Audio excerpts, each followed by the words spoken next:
kami saat ini memang mempercayakan kepada Yayasan Buddha Suci yang sudah terbukti secara profesional pengelolaan, pemesanan barang dan lain-lain itu cepat sekali dilakukan.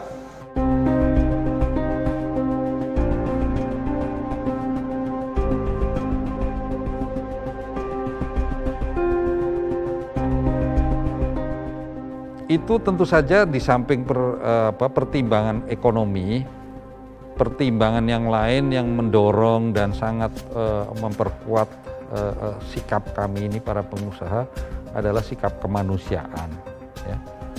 Sikap di mana kita terpanggil untuk sesama, ya, untuk bisa membagi ataupun untuk bisa menolong sesama.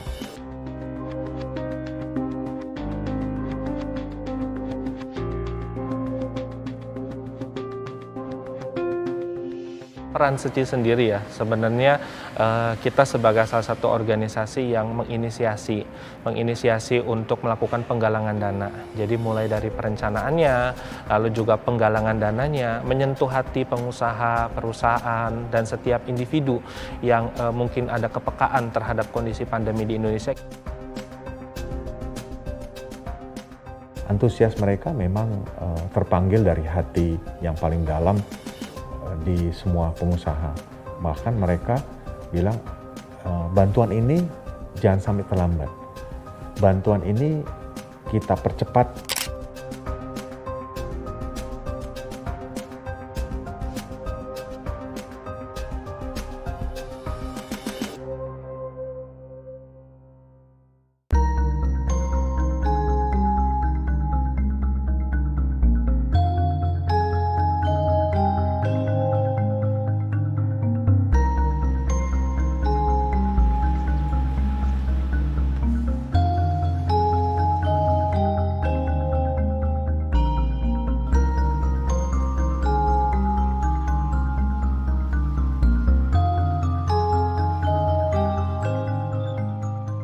Waktu awal ini terjadi, akhir tahun 2019 sampai di awal tahun 2020, semua terus terang masih menduga-duga. Semuanya masih belum punya gambaran sampai kapan ini akan terjadi pada pandemi ini. Tetapi kita melihat begitu hebatnya efek yang terjadi di Wuhan pada saat itu, kami terus memantau pergerakan-pergerakan yang di sana, dan kami mempunyai kesimpulan bahwa ini tidak akan berlangsung singkat, ya. Kami berkesimpulan para pengusaha ini harus melakukan sesuatu, karena dampak utama daripada pandemi ini tentu saja akan terjadi di bidang ekonomi, terutama pasar dari kami pengusaha ini. Maka dari itu kita tergerak pada waktu itu tanggal sekitar bulan Maret 2020, kami memberanikan diri lah untuk melaporkan kepada Pak Menteri Sekretaris Negara. Kami ingin berinisiasi ya untuk membantu pemerintah waktu itu untuk pengadaan khususnya adalah alat-alat ventilator dan alat-alat tes pada waktu itu yang bentuknya berupa rapid test, juga masker, pengadaan masker. Sehingga pada saat itu bersama-sama kita tergerak untuk mengumpulkan dana dari dunia swasta, ya, dan terkumpullah pada waktu itu sekitar 660 miliar. Ya, pembagian semua peralatan yang lewat dananya dikumpulkan dan pembeliannya oleh Yayasan Buddha Suci ini, tetap pembagiannya adalah koordinasi dengan oleh gugus tugas percepatan. Jadi bukan oleh kami langsung. Banyak orang yang mengira kami langsung didatangi banyak orang, minta ini, minta itu. Tetapi semua yang kami lakukan, semua yang kami bagikan, kami koordinasikan dengan gugus tugas percepatan penyelesaian konflik ini, ya. Itu Pak. Itu yang hitung oleh sini aja Pak. Iya. Iya.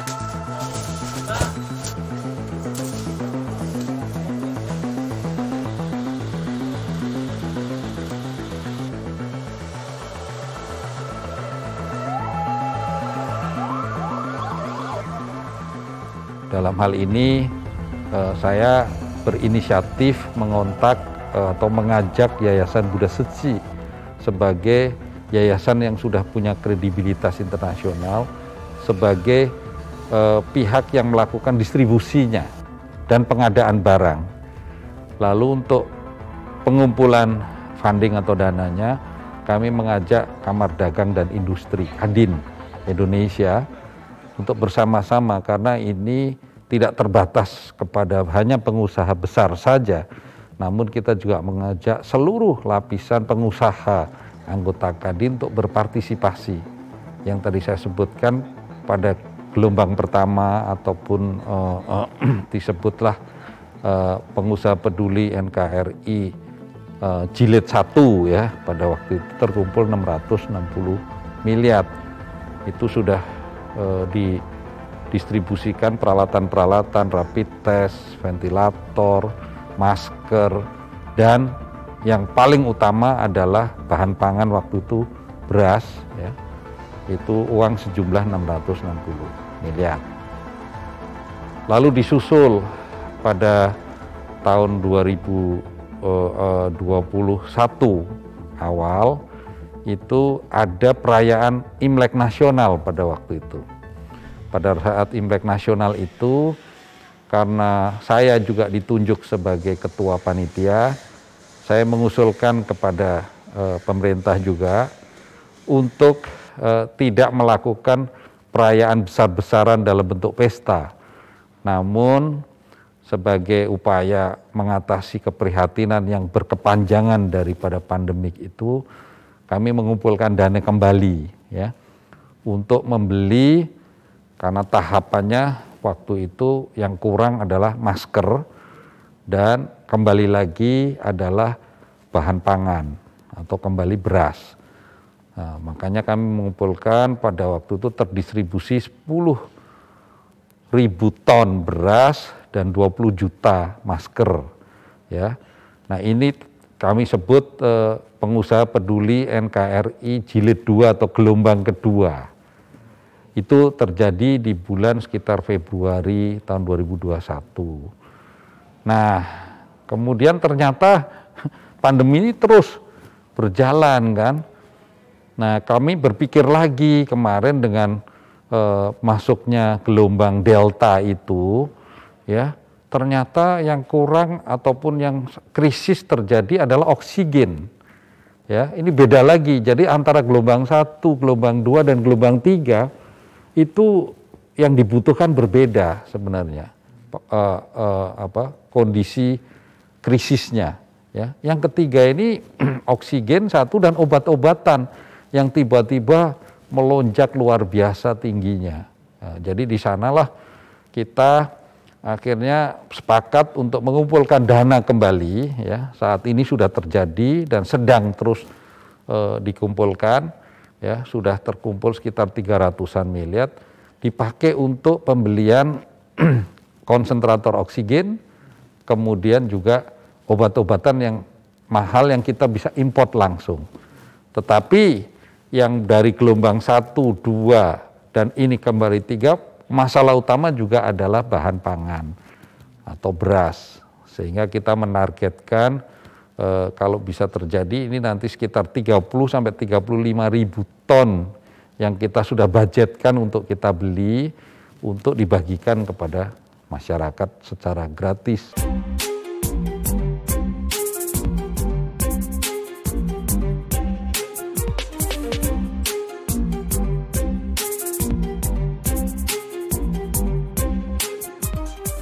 Kerjasama utamanya itu dengan Kapolri ya, Polisi Republik Indonesia dan Tentara Nasional Indonesia TNI Polri. Nah, bersama-sama karena mereka lewat jajarannya itu juga yang mempunyai data-data yang akurat untuk bisa menyediakan atau data masyarakat yang butuh bantuan tersebut. Jadi 3 institusi ini, TNI, Polri, dan Yayasan Buddha Setsi itu yang di lapangan ya. Tetapi dan juga sekarang ditambah lagi cabang-cabang dari Kamar Dagang dan Industri juga minta juga melakukan distribusinya.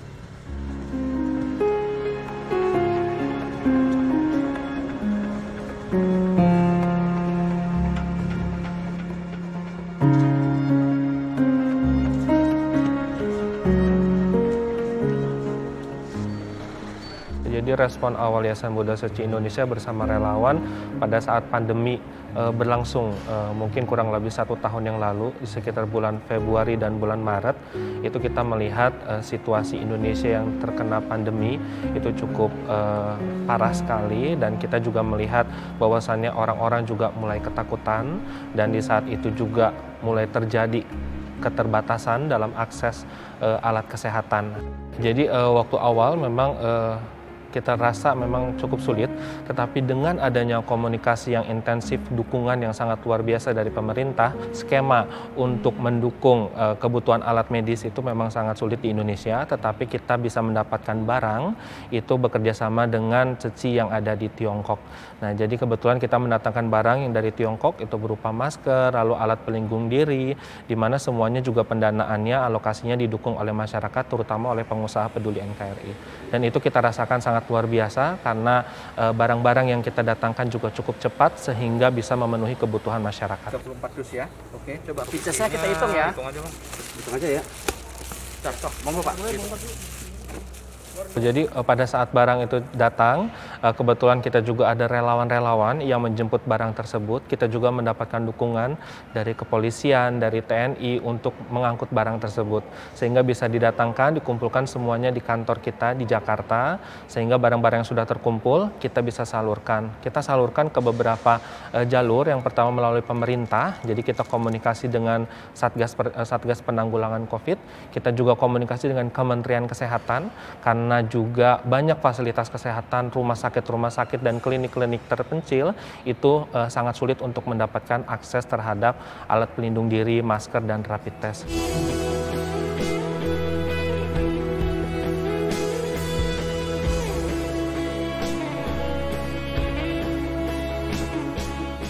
Kita melihat kembali bahwasannya dengan kebijakan PPKM ini banyak masyarakat yang makin lama akan terdampak secara ekonomi dan juga sosial. Dari situ kita ingin memberikan perhatian yang sangat mendalam kepada mereka, baik yang melakukan isolasi mandiri, terpapar maupun terdampak secara ekonomi. Sehingga kita putuskan untuk bersama-sama dengan pengusaha peduli NKRI mendukung masyarakat dengan menyalurkan 35.000 ton beras kepada daerah-daerah yang terdampak COVID di Jawa dan Bali, serta kita juga ingin menyalurkan oksigen konsentrator itu sebanyak 5.000 unit, dan juga beberapa obat yang kita nilai mungkin saat ini masyarakat sedang kesulitan, kita mencoba untuk memfasilitasi sehingga masyarakat bisa dengan mudah mendapat. Nah, kita juga ingin mencoba agar kita bisa berpartisipasi dengan menyediakan tabung oksigen. Kita juga sudah mendapatkan dukungan dari beberapa komunitas, perusahaan juga menyalurkan tabung oksigen. Selain itu juga kita melihat bahwa oksigen konsentrator dengan diskusi yang baik bersama dengan pemerintah, dalam hal ini adalah Sekretariat Presiden, lalu juga dengan Kementerian Kesehatan, oksigen konsentrator itu merupakan salah satu solusi yang dibutuhkan oleh negara ini dan membutuhkan banyak dukungan dari stakeholder yang bisa mendukung percepatan pemenuhan oksigen konsentrator di Indonesia.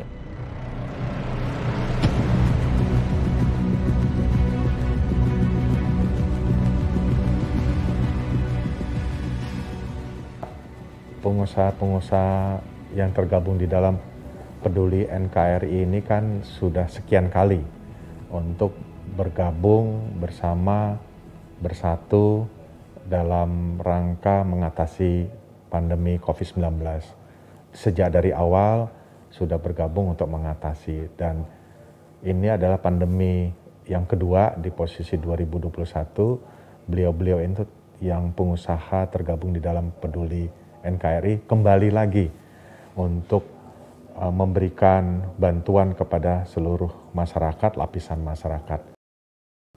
Kami paham bahwa seluruh lapisan, baik itu dari mulai masyarakat bawah sampai dengan masyarakat yang memiliki usaha itu berdampak. Contoh, mal harus tutup, contoh usaha-usaha mereka harus dikurangi, karyawannya harus dirumahkan untuk dikurangi supaya tidak penularan, sehingga banyaklah dampaknya. Tetapi saya mengapresiasi walaupun demikian sulit, para pengusaha itu menunjukkan jati dirinya ya saat-saat kita memang kondisi agak terpuruk terkait dengan COVID-19, ternyata pengusaha itu memberikan jati dirinya yang terbaik, dan disitulah kita melihat bahwa beliau-beliau ini cinta NKRI, tidak hanya berusaha mencari sebuah laba, tetapi mereka bahu-membahu membantu pemerintah.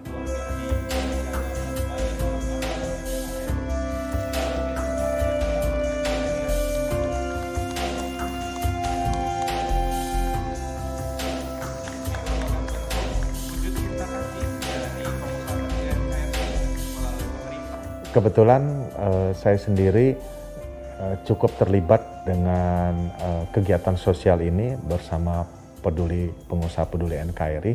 Jadi begini, pemerintah sudah cukup banyak membantu masyarakat, walaupun tentunya masyarakat mungkin merasakan masih kurang.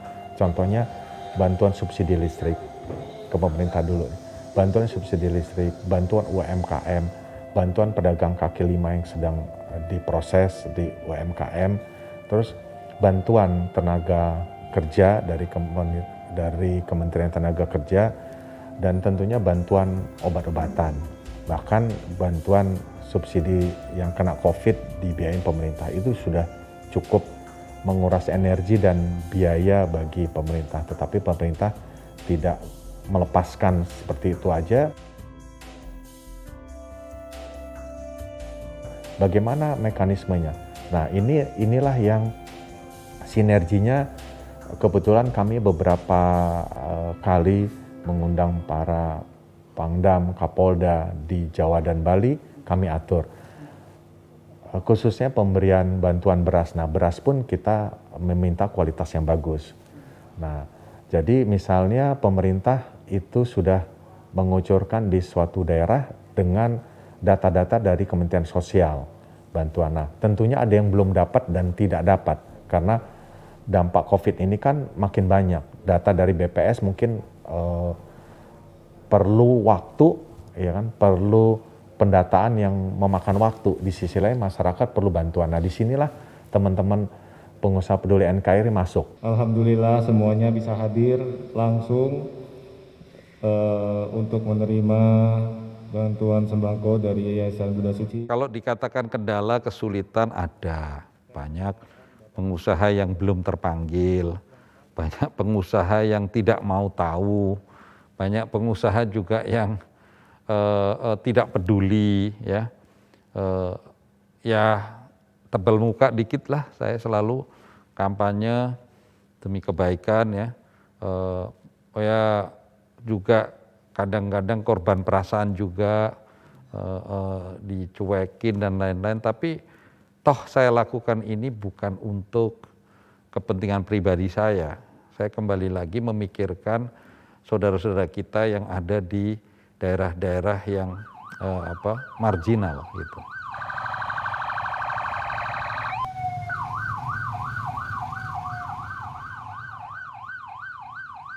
Kalau kita urut sebetulnya sudah mencapai angka 1 triliun lebih sebenarnya kalau dari gelombang 1 sampai ke 3 ini.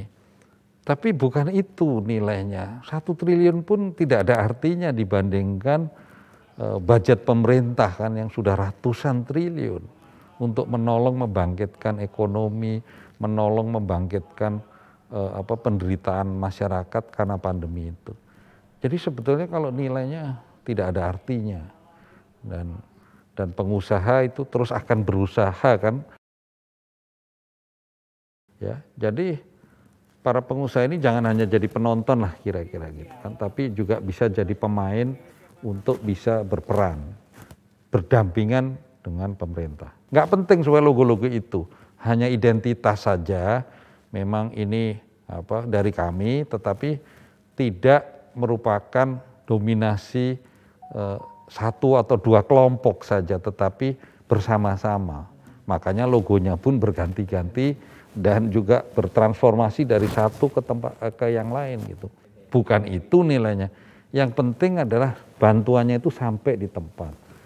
Berapa nyawa yang bisa terselamatkan kan gitu. Nah, inilah nilai kemanusiaan yang dilakukan oleh pengusaha peduli NKRI.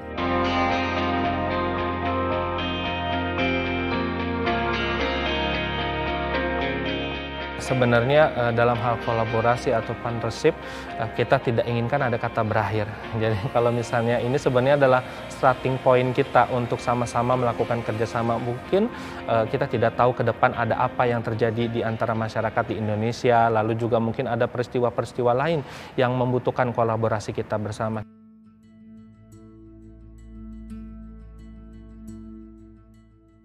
Kalau saya lihat, saya tidak bisa menyampaikan satu persatu pengusaha, tetapi saya rasa sudah hampir semua pengusaha besar itu memberikan bantuan yang tergabung di dalam peduli NKRI. Semua pengusaha besar yang sangat peduli. Tentunya ada pengusaha lain dan tentunya kan Kadin juga, anggota Kadin bahu-membahu juga membantu. Saya rasa bisa sampai 60%, 75% pengusaha itu sudah membantu dari sisi berbagai sisi.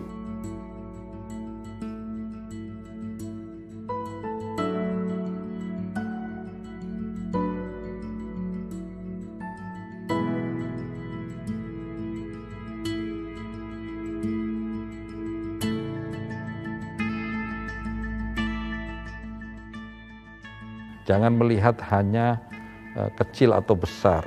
Tapi yang namanya dunia usaha mempunyai aset kan gitu kan. Nah pasti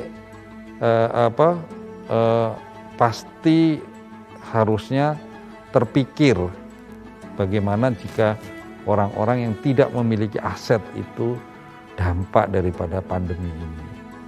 Jangan kita juga hanya bertopang ataupun menikmati aset kita sementara orang lain sedang menderita di luar sana. Itu saja yang menjadi himbauan saya.